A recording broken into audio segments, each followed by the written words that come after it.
रंजनाताई या पंढरपूरच्या रहिवासी होत्या. त्यांची परिस्थिती खूप गरीब असल्यामुळे फक्त तिथल्या मार्केटमध्ये पेरू विकत होत्या. त्यांना 2 मुली होत्या. त्यांच्या मुली अभ्यासात खूप हुशार होत्या, पण मुलींना शिकवण्यासाठी देखील त्यांच्याकडे पैसे नव्हते. म्हणून त्या तिथल्या जवळच्या मार्केटमध्ये बसून पेरू विकत होत्या. पंढरपूरच्या त्या गजबजलेल्या मार्केटमध्ये एका कोपऱ्यात रंजनाताई रोजप्रमाणे आपली छोटीशी टोपली घेऊन बसल्या होत्या. टोपलीत रसाळ पिवळसर गोड पेरू नीट रचून ठेवलेले होते. रंजनाताईंना 2 मुली होत्या, पण दोन्ही मुली म्हणजे अनमोल होत्या. मोठी मुलगी गीता देशाच्या सीमेवर लष्करात मेजर होती, तर धाकटी मुलगी गंगा या शहराची जिल्हाधिकारी म्हणजेच कलेक्टर होती. रंजनाताईंना आपल्या दोन्ही लेकींचा प्रचंड अभिमान होता. जेव्हा कोणी विचारत असे, मावशी तुमच्या मुली काय करतात, तेव्हा त्यांची छाती गर्वाने फुगून येई. त्या नेहमी म्हणायच्या, एक देशाचे रक्षण करते आणि दुसरी जिल्ह्याचं. मुली इतक्या मोठ्या पदावर असूनही रंजनाताईंची कष्ट करण्याची सवय सुटली नव्हती. त्या आजही कधी कधी बाजारात पेरू विकायला बसायच्या, पण ही गोष्ट त्यांनी आपल्या लेकींना कधीच सांगितली नव्हती. सगळं काही सुरळीत चाललं होतं. इतक्यात तिथे एक पोलीस इन्स्पेक्टर आले. त्यांचं नाव विजय. त्याने गाडी रस्त्याच्या कडेला लावली आणि थेट रंजनाताईंच्या टोपलीपाशी येऊन उभा राहिला. विजय कोणालाही काही न विचारता टोपलीतून एक मोठा पेरू उचलतो आणि थेट तोंडात टाकतो. रंजनाताई जरा विचकल्या, पण नम्रपणे म्हणाल्या, साहेब पेरू एकदम गोड आहेत, तोडून देऊ का? विजयने मुद्दामपणे उत्तर दिलं, हो दे, 1 किलो. रंजनाताईंनी थरथरत्या हातांनी पेरू तोल आणि पिशवीत भरली. विजयने पिशवी हातात घेतली, त्यातला पुन्हा 1 पेरू काढला आणि तिथेच कचकन चावा घेऊ लागला. 2-3 घास खाल्ल्यानंतर त्याने तोंड वाकडं केलं आणि खेकसला. अरे काय हे, कसले बेचव पेरू विकतेस ग म्हातारे, याला कसली चव नाही आहे. रंजनाताई घाबरून म्हणाल्या, नाही साहेब, पेरू तर अगदी साखरेसारखे गोड आहेत, पाहिजे तो दुसरा खाऊन बघा. पण तो जोरात हसला आणि म्हणाला, गप्पा बस, तुझे पेरू भंगार आहेत, तू मला फसवतीयस. आणि ऐक, याचे मी तुला फुटके कवडीसुद्धा देणार नाही, समजलं का? रंजनाताईंनी हिम्मत करून हात जोडले आणि काकू तिला म्हणाल्या, साहेब गरिबाच्या पोटावर पाय देऊ नका, कष्टाचे पैसे आहेत, थोडे तरी द्या. हे ऐकताच विजयचा पारा चढला. त्याने रागाच्या भरात खाली वाकून ती पेरूची टोपली उचलली आणि रस्त्याच्या पलीकडे भिरकावू लागला. टोपली पालती झाली. सारे पेरू रस्त्यावर, गटारात आणि गाड्यांच्या चाकाखाली चिरडले गेले. रंजनाताई हे पाहून सुन्न झाल्या. त्यांच्या डोळ्यातून घळाघळा अश्रू वाहू लागले. त्यांचे थरथरणारे होठ काहीतरी पाहत होते, पण शब्द काही फुटत नव्हते. त्यांची मेहनत आणि इज्जत दोन्ही भर रस्त्यात पायदळी तुडवले जात होते. आजूबाजूला वाघांची गर्दी जमली होती. लोक नुसते बघत होते, कुजबूज करत होते, पण त्या खाकी वर्दीवाल्याला जाग विचारायची हिंमत कोणाचीच नव्हती. विजय निर्लज्जपणे मिशीवर ताव मारत होता. बुलेट स्टार्ट केली आणि जाऊन काही झालेच नाही अशा थाटात तिथून निघून गेला. गर्दीतून कुणीही रंजनाताई यांच्या मदतीला आले नाही, पण जवळच असलेल्या एका घराच्या गच्चीवर उभा असलेला तरुण मुलगा हे सर्व आपल्या मोबाईलमध्ये रेकॉर्ड करत होता. त्याच्या हातून संतापाने लाहीलाही झाली होती. तो रंजनाताईंना लहानपणापासून ओळखत होता, त्यांचा आदर करायचा. त्याने रेकॉर्डिंग थांबवल्या आणि विचार करू लागला की आता काय करावं. त्याला माहीत होतं की रंजनाताईंची मोठी मुलगी लष्करात आहे. त्याने कसाबसा तिचा नंबर मिळवला. त्याने क्षणाचाही विलंब न करता तो व्हिडिओ गीताला व्हॉट्सअपवर पाठवला आणि खाली एक छोटी ओळ लिहिली, गीताताई बघा आज बाजारात तुमच्या आईसोबत काय झालंय. हजारो किलोमीटर दूर बर्फाच्छादित डोंगरांमध्ये सीमेवर असलेल्या चौकीत मेजर गीता आपली रायफल साफ करत बसली होती. तितक्यात तिच्या फोनची टोन वाजली. तिने फोन उचलून बघितलं. एका अनोळखी नंबरवरून व्हिडिओ आला होता. तिने व्हिडिओ प्ले केला. जसजसा व्हिडिओ पुढे सरकत होता तसतसा गीताचा चेहरा रागाने लालबुंद झाला होता. तिचे शांत डोळे आता निखाऱ्याप्रमाणे पेटले होते. जेव्हा तिने त्या इन्स्पेक्टरला आईची टोपली फेकून देताना पाहिलं, तेव्हा तिचे हात रागाने थरथरायला लागले. ज्या आईने तिला आणि तिच्या बहिणीला वाढवण्यासाठी आपलं आयुष्य खर्ची घातलं, ती आई आज भर रस्त्यात लाचार होऊन रडत होती आणि लोक तमाशा बघत होते. तिच्यातला फौजी जागा झाला. तिची अशी मनस्थिती झाली होती की आत्ताच्या आत्ता तिथे जावं आणि त्या इन्स्पेक्टरची वर्दी खेचून फाडून टाकावी. तिने आपले दात करकचून चावले. तिचा श्वास जोरात चालू झाला. तिने ताबडतोब आपल्या धाकट्या बहिणीला तो व्हिडिओ पाठवला. व्हिडिओ पाठवताच तिने गंगाला फोन लावला. गंगा त्यावेळी आपल्या ऑफिसमध्ये एका महत्त्वाच्या मीटिंगमध्ये व्यस्त होती. ताईचा फोन बघून तिने मीटिंग थांबवली आणि फोन उचलला. हॅलो ताई, सगळं ठीक आहे ना? काही ठीक नाही आहे गंगा. गीताच्या आवाजातला राग आणि वेदना स्पष्ट जाणवत होती. मी तुला एक व्हिडिओ पाठवला आहे, तो आत्ताच्या आत्ता बघ. गंगाने फोन होल्डवर टाकला आणि व्हॉट्सअप ओपन केलं. व्हिडिओ बघताच तिच्या पायाखालची जमीन सरकली. तिची आई, तिची साधीभोळी आई रस्त्यावर पडलेल्या पेरूंकडे बघून रडत होती. एका सामान्य इन्स्पेक्टरने तिच्या आईच्या स्वाभिमानाला रस्त्यावर चिरडलं होतं. गंगाच्याही डोळ्यात पाणी आलं, पण तिने स्वतःला सावरलं. ती जिल्ह्याची कलेक्टर होती. तिला असं भावनांमध्ये वाहून जाणं शोभणार नव्हतं. गंगाने कापऱ्या आवाजात सांगितलं, ताई, हे मी सहन करू शकत नाही. तिकडून गीता रागाने ओरडली, मी येते गावी, सुट्टी टाकून येते. त्या हरामखोराला मी सोडणार नाही. गीताने स्वतःला शांत करत संयमाने उत्तर दिलं, नको ताई, देशाच्या सीमेवर तुझी जास्त गरज आहे. हा माझा जिल्हा आहे, माझा इलाका आहे. ही लढाई मी लढेन, आईला न्याय मिळवून देईन, आणि तोही कायद्याने. गीता क्षणभर गप्प झाली. आपल्या बहिणीच्या आवाजातली जरब तिला समजली होती. ती म्हणाली, ठीक आहे, पण लक्षात ठेव, त्याला अशी शिक्षा मिळायला हवी की त्याच्या 7 पिढ्या आठवण करत राहील. गंगा म्हणाली, तू काळजी करू नकोस ताई, आता हे माझं काम आहे. फोन ठेवताच गंगाने मीटिंगमध्ये बसलेल्या सर्व अधिकाऱ्यांकडे बघून कडक आवाजात सांगितलं, ही मीटिंग इथेच संपते, तुम्ही सर्वजण जाऊ शकता. गंगाने आपली सरकारी गाडी घेतली नाही. तिने एक प्रायव्हेट गाडी मागवली आणि आपल्या जुन्या घराच्या दिशेने निघाली. ऑफिसमध्येच तिने आपले अधिकारी दिमाखाचे कपडे बदलले आणि एका साधा लाल रंगाचा पंजाबी ड्रेस घातला. तिला तिथे कलेक्टर म्हणून नाही तर एका आईची लेक म्हणून जायचं होतं. जेव्हा ती घरी पोचली तेव्हा रंजनाताई कोपऱ्यात शून्यात नजर लावून बसलेल्या होत्या. रडून रडून त्यांचे डोळे सुजले होते. अचानक त्यासमोर गंगाला पाहून त्या दचकल्या. अगं गंगा, तू इथे कशी? आणि सगळं ठीक तर आहे ना? रंजनाताईंनी घाबरत विचारलं. गंगा काहीच बोलली नाही. ती धावत जाऊन आईच्या गळ्यात पडली. आईच्या कुशीत शिरताच तिला रडू कोसळलं. तिने विचारलं, आई, तुम्हाला हे आधी का नाही सांगितलं? रंजनाताईंनी हुंदके देत उत्तर दिलं, अगं, तुला काय सांगणार होते मी? मला तुम्हाला दोघांना कोणताही त्रास द्यायचा नव्हता, आणि तो माणूस पोलीसवाला आहे. जाऊ दे गं, ते सगळं आज तू इतक्या दिवसांनी आली आहेस, मी खूप खुश आहे. गंगाने आईचे डोळे पुसले आणि तिने दोन्ही हात आपल्या आईच्या हातात घेत ठामपणे म्हणाली, आई, आता तू गरीब आणि एकटी नाही आहेस. तुझी मुलगी या जिल्ह्याची मालक आहे, कलेक्टर आहे मी इथली. मी तुला वचन देते, ज्याने ज्याने तुझा अपमान केला आहे त्या प्रत्येकाला याची किंमत मोजावी लागेल. तुझी गमावलेली इज्जत मी तुला परत मिळवून देणारच. रंजनाताईंना आपल्या मुलीच्या डोळ्यात एक वेगळाच आत्मविश्वास दिसला. त्या फक्त तिच्याकडे बघत राहिल्या. त्या रात्री गंगाने एक पक्का प्लॅन बनवला. तिला माहीत होतं की जर ती कलेक्टर म्हणून थाटात पोलीस स्टेशनमध्ये गेली तर सर्व पोलीस तिच्या पायाशी लोळण घेतील आणि तो माजलेला इन्स्पेक्टर कधीच खरं रूप दाखवणार नाही. तिला त्याला रंगेहात पकडायचं होतं. दुसऱ्या दिवशी सकाळी तिने एक साधा पिवळ्या रंगाचा पंजाबी ड्रेस घातला आणि आपल्या सर्वात विश्वासू सहकारी SDF विनय पाटील यांना फोन लावला. विनय, मी तुम्हाला एक काम देते आणि ही गोष्ट फक्त आपल्या दोघात राहिली पाहिजे. गंगाने सांगितलं. विनय म्हणाली, जी मॅडम, आदेश करा. गंगा म्हणाली, मी आता साध्या वेशात सिटी पोलीस स्टेशनमध्ये तक्रार लिहून देण्यासाठी जात आहे. मी माझी ओळख लपवून जाणार आहे. माझी अशी इच्छा आहे की तुम्ही बरोबर 2 तासांनी जिल्ह्याचे SP, DSP आणि बाकीच्या बड्या अधिकाऱ्यांच्या टीमला घेऊन पोलीस स्टेशनमध्ये या. पण जोपर्यंत मी इशारा करत नाही तोपर्यंत कुणीही काहीही बोलायचं. हो मॅडम, जशी तुमची आज्ञा. विनयने उत्तर दिलं. प्रेक्षक मित्रांनो, आता खरा खेळ सुरू होणार होता.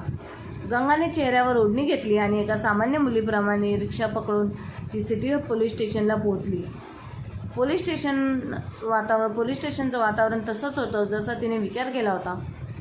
एका हवालदार खुर्चीवर बसल्या बसल्या डुलक्या घेत होता आणि इन्स्पेक्टर विजय तसंच सिनियर इन्स्पेक्टर चहा पीत हसून खेळून गप्पा मारत गंगा घाबरण्याचे नाटक करत त्यांच्या टेबलापाशी गेली. साहेब, मला एक तक्रार करायची आहे.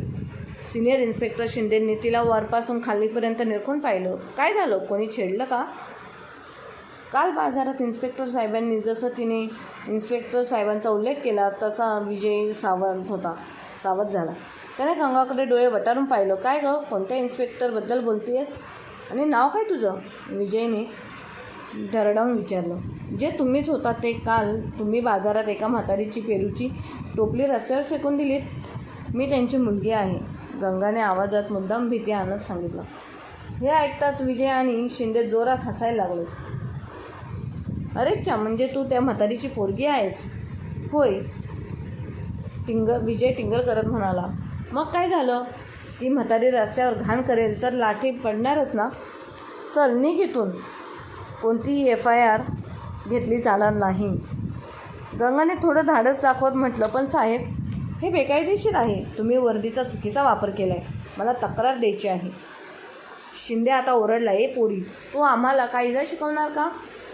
जास्त जीभ चालवलीस तर तुलाच आत टाकेन. सरकारी कामात अडथळा आणल्याच्या गुन्ह्याखाली जेलमध्ये सडत पडशील. चालती हो इथून. गंगा तिथेच उभी राहिली आणि म्हणाली, मी FIR लिहिल्याशिवाय जाणार नाही. वाद वाढत होता. तितक्यात एक हवालदार धावत आला. आता त्याचा श्वास फुलला होता. साहेब, दादासाहेब पोलीस स्टेशनमध्ये येत आहेत. दादासाहेब हे नाव ऐकताच विजय आणि शिंदेंचा चेहऱ्यावरचा रंगच उडाला. दादासाहेब हे शहरातले एक मोठे आणि दबंग नेते होते, ज्यांच्या तालावर पोलीस नाचायचे. दोन्ही इन्स्पेक्टर खुर्चीवरून असे उडाले जणू त्यांना करंट लागला असेल. असे लवकर करा, गेट उघडा. शिंदेंना हवालदाराला हटकवलं. ते दोघेही धावत गेटकडे गेले. जणू देवच उतरला असावा. एक पांढरी शुभ्र स्कॉर्पिओ गाडी पोलीस स्टेशनच्या आवारात येऊन थांबली. त्यातून पांढरा कुर्ता पायजामा घातलेले दादासाहेब खाली उतरले. आत येताच त्यांनी आपल्या नेहमीच्या स्टाईलमध्ये विचारलं, काय विजय, काय चाललंय? धंदा पाणी जोरात आहे ना? एखादा बकरा कापला की नाही आज? विजय शिंदे हात जोडून हसू लागले. अरे साहेब, तुमचीच कृपा आहे सगळी. या ना, बसा. पण तेवढे दादासाहेबांची नजर कोपऱ्यात उभ्या असलेल्या गंगावर पडली. गंगाला पाहताच त्यांच्या चेहऱ्यावर हसू क्षणात मावळलं. त्यांच्या कपाळावर घामाच्या धारा लागल्या आणि त्यांची बोबडीच वळली. ज्या मुलीला ते एक सामान्य मुलगी समजत होते, तिला ओळखताच त्यांची भंबेरी उडाली. ते वेगाने पुढे आले आणि गंगाच्या समोर हात जोडून चक्क उभे राहिले. त्यांची मान आपोआप झुकली. नमस्ते मॅडम, तुम्ही इथे? मला एक फोन तरी करायचा, मी स्वतः हजर झालो असतो. त्यांच्या आवाजातली धडकी स्पष्ट जाणवत होती. इन्स्पेक्टर विजय आणि शिंदे तर हे बघून आवसूनच उभे राहिले. त्यांचे डोळे विस्पारले. हे काय चाललंय? ही तर त्या पेरूवाल्या म्हातारीची मुलगी आहे ना? मग ज्या दादासाहेबांच्या समोर अख्खा जिल्हा झुकतो, ते या साधारण मुलीसमोर का हात जोडून उभे राहत? ही मुलगी नक्की आहे तरी कोण? विजयने शिंदेला विचारलं. शिंदे, हे काय चाललंय? शिंदेने गोंधळून मान हलवली. त्यांना काही समजायच्या आतच बाहेर पोलिसांच्या गाड्या सायरन वाजू लागला. एका मागोमाग एक लाल निळे दिवे आलेल्या गाड्या पोलीस स्टेशन दारात थांबल्या. गाड्यातून DSP, SP आणि जिल्ह्याचे अनेक मोठे अधिकारी उतरले आणि वेगाने पोलीस स्टेशनमध्ये शिरले. ते सर्वजण आले आणि कोणाशीही काही न बोलता निमूटपणे गंगाच्या मागे रांगेत उभे राहिले. जणू काही ते आपल्या बॉसला रिपोर्ट करत आहेत. आता पोलीस स्टेशनमध्ये बाहेर शांतता पसरली. फक्त पंख्यांचा घरघर आवाज येत होता. विजय आणि शिंदे आता दगडाच्या मूर्तीसारखे थिजले. त्यांच्या घशाला कोरड पडली होती. कपाळावरचा घाम आता टपकू लागला होता. तेवढ्यात DSPनी पुढे होऊन रागाने विजयकडे बघत कडाडून आवाज दिला. इन्स्पेक्टर, सरळ उभे राहा. तुम्हाला भान आहे का? तुम्ही जिल्ह्याच्या कलेक्टर गंगा मॅडमच्या समोर उभे आहात. Collector madam? हे 2 शब्द त्या पोलीस स्टेशनमध्ये एखाद्या बॉम्बसारखे पडले. इन्स्पेक्टर विजय आणि शिंदेंच्या पायाखालची वाळूच सरकली. त्यांना असं वाटलं की जणू कोणीतरी त्यांच्या कानातले वितळलेलं शीस ओततंय. ते दोघेही थरथरत्या हातांनी आणि फिकट पडलेल्या चेहऱ्याने गंगाकडे बघत होते, जिचा काही वेळापूर्वी ते पेरूवालीची पोरगी म्हणून अपमान करत होते. पण आता गंगाच्या डोळ्यात एका सामान्य मुलीची भीती नव्हती, तर एका जिल्हाधिकाऱ्याचा, एका कलेक्टरचा दरारा आणि संताप होता. तिने आपल्या थंड पण करारी आवाजात आदेश दिला, इन्स्पेक्टर विजय आणि inspector Shinde, you are suspended with immediately. Inspector, तुम्हा दोघांनाही तडकाफडकीने विलंबित करण्यात येत आहे. तिचा आवाज ऐकून त्या दोघांचा आत्माही हादरला. गंगाने पुढे आदेश दिला, SDM पाटील, या दोघांच्या विरोधात वर्दीचा माज दाखवणे, एका सामान्य नागरिक महिलेचा अपमान करणे आणि कर्तव्यात कसूर करणे या गुन्ह्याखाली ताबडतोब FIR नोंदवून घ्या. तसेच यांच्या विरुद्ध त्वरित विभागीय चौकशी सुरू करा. SPने लगेच आपल्या हवालदारांना इशारा केला. बघता बघता त्या दोन्ही इन्स्पेक्टरचे बेल्ट आणि टोप्या उतरवण्यात आल्या. कालपर्यंत जे स्वतःला शहराचे वाघ समजत होते, ते आता एका मिनिटात भिजल्या मांजरासारखे मान खाली घालून उभे होते. हे सगळं बघून नेते दादासाहेब यांनी थोडी हिंमत गोळा केली आणि मध्या आवाजात म्हणाले, मॅडम, जाऊ द्या हो. पोरा आहेत ना, नादान आहेत, चुका होतात माणसाकडून. मी समज देतो ना, त्यांना माफ करा. गंगाने दादासाहेबांकडे अशी काही नजर टाकली की त्यांच्या अंगावर काटा आला. ती बाणेदारपणे म्हणाली, दादासाहेब, हे नादान नाहीत, तर खाकी वर्दीच्या आत लपलेले गुंड आहेत. आणि राहिला प्रश्न समज देण्याचा, तर आता यांना काहीच समज देईल. आणि हो, तुम्ही या प्रकरणापासून लांब राहिलात तर बरं होईल, नाहीतर चौकशी तुमच्यापर्यंत पोचायला वेळ लागणार नाही. दादासाहेबांचा चेहरा पांढरा फटक पडला. त्यांना समजलं की या नवीन कलेक्टर मॅडमशी वाद घालायचा काही उपयोग नाही. ते गप्पपणे मान खाली घालून तिथून सटकले. पण जाताना त्यांच्या डोळ्यात एक विषारी राग आणि सूड भावना होती, जी गंगाने अचूक ओळखली. दुसऱ्या दिवशी सगळीकडे हीच चर्चा होती की कलेक्टर मुलीने आपल्या आईला न्याय मिळवून दिला. सगळं काही सुरळीत झाल्यासारखं वाटत होतं, पण एक खरी लढाई अजून बाकी होती. एका रात्री गंगा जेवण करत असताना तिच्या पर्सनल नंबरवर एका अननोन नंबरवरून कॉल आला आणि तिने फोन उचलला. हॅलो. पलीकडून कोणीच काही बोललं नाही. फक्त एक भारी श्वासांचा आवाज आला आणि मग एका मशीनसारख्या बदललेल्या आवाजात कोणीतरी बोललं, कलेक्टर साहेब, शहरात नवीन आहात, जास्त उडू नका. हे इन्स्पेक्टर तर फक्त प्यादे होते, खरा खेळ तर आता सुरू होईल. गंगाने आवाजात विचारलं, हो, कोण बोलतंय? तोच ज्याच्या शिफ्टीवर तुम्ही पाय दिलात. एवढं बोलून फोन कट झाला. गंगाच्या कपाळावर चिंतेच्या आठ्या उमटल्या. तिला समजलं की दादासाहेब इतक्या सहजासहजी जी हार मानणाऱ्यातले नाही. ही लढाई संपली नसती तर आता ही अधिक धोकादायक वळणावर आली होती. तिला आता फक्त आईच्या इज्जतीची नाही, तर आईच्या जीवाचीही काळजी वाटू लागली. तिने लगेच SPंना फोन करून आईच्या घराच्या आसपास साऱ्या वेशात 2 पोलीस तैनात करायला सांगितले. तिला आईला घाबरायचं नव्हतं, पण कोणताही धोका पत्करायची नव्हता. पुढचे काही दिवस शांततेत गेले. गंगाला वाटलं की कदाचित तिच्या धमकीचा आसरा झाला असावा आणि दादासाहेब गप्प बसले असतील, पण ही शांतता वादळापूर्वीची होती. एका सकाळी रंजनाताई बाजारात आपली पेरूची टोपली लावून बसल्या होत्या. तितक्यात पोलिसांच्या 3 जीप तिथून येऊन धडकल्या. त्यातून एक नवीन इन्स्पेक्टर उतरला. तो गंगाच्या ओळखीचा नव्हता. त्याने रंजनाताईच्या टोपलीकडे बोट दाखवत जोरात सांगितलं, आम्हाला पक्की खबर मिळाली आहे की या पेरूंच्या टोपलीखाली काही अंमली पदार्थांची तस्करी चालली आहे. झडती घ्या रे. याची कोणाला काही समजण्याच्या आतच एका शिपायाने रंजनाताईंच्या टोपलीतल्या पेरूंच्या खालून काही तपकिरी रंगाच्या पुड्या काढल्या आणि ओरडला, साहेब, सापडलं. अंमली पदार्थ सापडले. सगळ्या बाजारात एकच खळबळ उडाली. लोक कुजबूज करू लागले. अरे बापरे, हे कलेक्टरची आई अंमली पदार्थ विकते. रंजनाताई सुन्न झाल्या. त्या रडत हात जोडत म्हणाल्या, नाही साहेब, हे माझं नाही आहे, हे खोटं आहे. कोणीतरी मला फसवलं आहे. पण कोणीही त्याचं ऐकलं नाही. पोलिसांनी त्यांना जबरदस्तीने जीपमध्ये कोमल घेऊन गेले. ही बातमी वणव्यासारखी शहरात पसरली. TV चॅनलवर ब्रेकिंग न्यूज चालू झाली. जिल्हाधिकारी गंगाच्या आईला आपल्या पदार्थ विकताना रंगेहात पकडले गेले. हा दादासाहेबांचा मास्टर स्ट्रोक होता. त्यांनी गंगावर थेट हल्ला केला नाही, तर तिची सर्वात मोठी ताकद आणि सर्वात मोठी कमजोरी म्हणजेच तिच्या आईवर वार केला होता. आता गंगा एका मोठ्या धर्मसंकटात सापडली. जर तिने आपल्या पदाचा वापर करून आईला सोडवलं असतं, तर तिच्यावर सत्तेचा दुरुपयोग केल्याचा आरोप झाला असता. आणि जर ती गप्प बसली असती, तर तिची आई निष्पाप जेलमध्ये सडत पडली असती. गंगाच्या ऑफिसचे फोन खणखणू लागले. मीडिया मंत्री, वरिष्ठ अधिकारी प्रत्येकजण ज्या विचारत होता तितक्यात तिची बहीण मेजर गीताचा फोन आला. तिच्या आवाजात प्रचंड संताप होता. गंगा, हे काय चाललंय? या हरामखोराची एवढी हिंमत? मी येते आता त्या दादासाहेबाला मी जिवंत सोडणार नाही. गंगाने एक दीर्घ श्वास घेतला आणि स्वतःला शांत करत म्हणाली, नाही ताई, तू येऊ नको. जर आपणही त्यांच्यासारखंच बेकायदेशीर वागलो तर त्यांच्यात आणि आपल्यात काय फरक उरेल? ही लढाई आता कायद्याच्या चौकटीत लढलीच जाईल आणि आपणच जिंकू. गंगाने ताबडतोब एक प्रेस कॉन्फरन्स बोलावली. संपूर्ण हॉल पत्रकार खचाखच भरला होता. कॅमेऱ्यांचे फ्लॅश तिच्या डोळ्यावर पडत होते. तिने माईक हातात घेतला आणि खंबीरपणे म्हणाली, मला माहीत आहे तुमच्या सर्वांच्या मनात काय प्रश्न आहेत. माझ्या आईवर गंभीर आरोप झाले आहेत, पण भारतीय कायदा सर्वांसाठी समान आहे. मग ती एक सामान्य नागरिक असो किंवा कलेक्टरची आई. त्यामुळे या तपासावर माझ्या पदाचा कोणताही प्रभाव पडू नये म्हणून मी स्वतःला या केसच्या तपासातून पूर्णपणे वेगळं करते.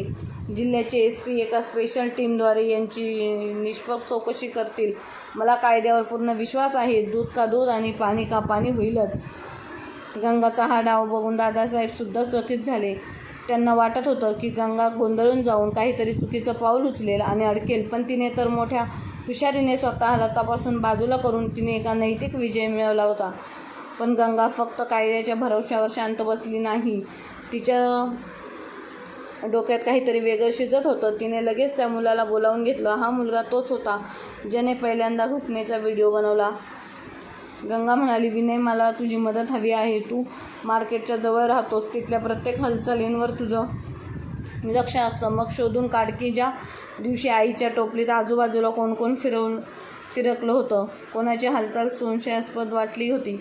मला अगदी सारीक माहिती हवी आहे. आपल्या कलेक्टर ताईची मदत करण्यासाठी विनय एका पायावर उभा तयार झाला. त्याने बाजारातल्या इतर दुकानदारांशी, आपल्या मित्रांशी बोलून चौकशी सुरू केली.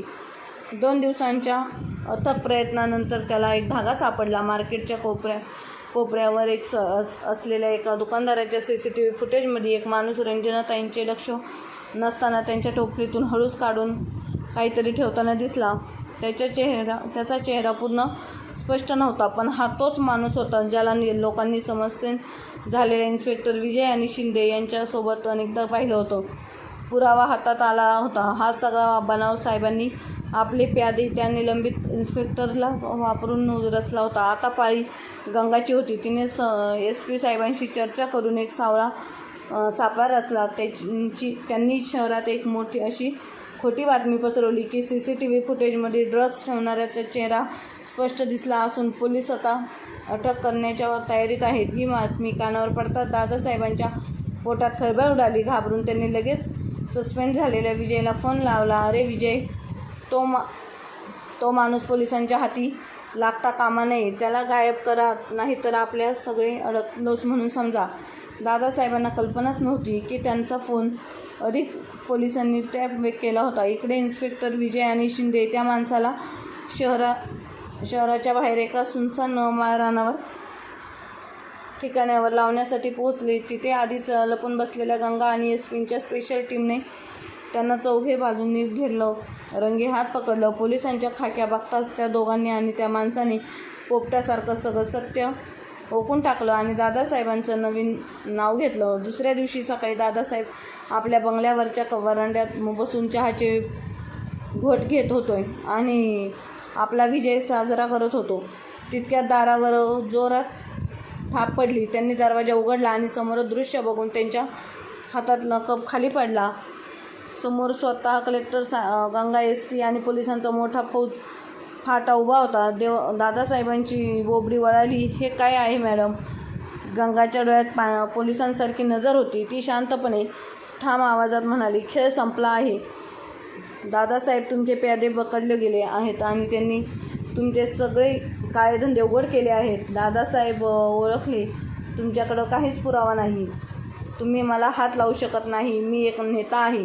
SPने पुढे होऊन त्याच्या हातात अरेस्ट वॉरंट थांबवला आणि म्हणाली, सगळे पुरावे आहेत. तुमची कॉल रेकॉर्डिंग्स आणि तुमच्या माणसांची कबुली, सगळं काही आहे. चला आता गाडीत बसा. दादासाहेबांचे राजकीय साम्राज्य एका क्षणात पत्त्याच्या बंगल्यासारखं कोसळलं. त्यांना हातकड्या घालून पोलीस जीपमध्ये बसवण्यात आलं. त्याच सकाळी त्या रंजनाताईंनी निर्दोष मुक्तता झाली. जेव्हा त्या जेलमधून बाहेर आल्या तेव्हा समोर गंगा त्यांना काबं घ्यायला उभी होती. मात्र लेकी एकमेकांच्या गळ्यात पडल्या आणि ढसाढसा रडू लागल्या. गंगा आईचे अश्रू पुसत होती. आई, आता बस झालं. आता पेरू विकायची गरज नाही. आता तुझी ही कलेक्टर मुलगी तुझी काळजी घेईल. दुसऱ्याच दिवशी रंजनाताईंना आपल्या सरकारी गाडीत बसून गंगा आपल्या बंगल्यावर घेऊन आली. आता दोघी आनंदाने सोबत राहू लागल्या. जेव्हा मोठी मुलगी गीताला आर्मीतून सुट्टी मिळवायची तेव्हा ती ते सुद्धा यायची आणि तिची जणू पुन्हा आनंदाने एकत्र राहायच्या सत्याचा विजय झाला होता. प्रेक्षक मित्रांनो, ही कथा केवळ मनोरंजन प्रेक्षक मित्रांनो ही कथा मनोरंजन आणि प्रबोधनाच्या उद्देशाने बनवली गेली आहे. यामध्ये दाखवलेली सर्व पात्रे, घटना आणि संवाद पूर्णपणे काल्पनिक आहे. कोणत्याही जीवित किंवा मृत व्यक्तीशी, संस्थेशी किंवा घटनेशी याचा काहीही संबंध नाही. कृपया याकडे फक्त एक गोष्ट म्हणून बघावे आणि आनंद घ्यावा. कोणाच्याही भावना दुखावण्याचा आमचा हेतू नाही. जर तुम्हाला ही गोष्ट आवडली असेल तर व्हिडिओला लाईक करा, चॅनलला सबस्क्राईब करा आणि कमेंट बॉक्समध्ये ओम नमः शिवाय लिहायला विसरू नका. त्याचसोबत हाईप करायला सुद्धा विसरू नका. चला तर भेटूया पुढच्या व्हिडिओत.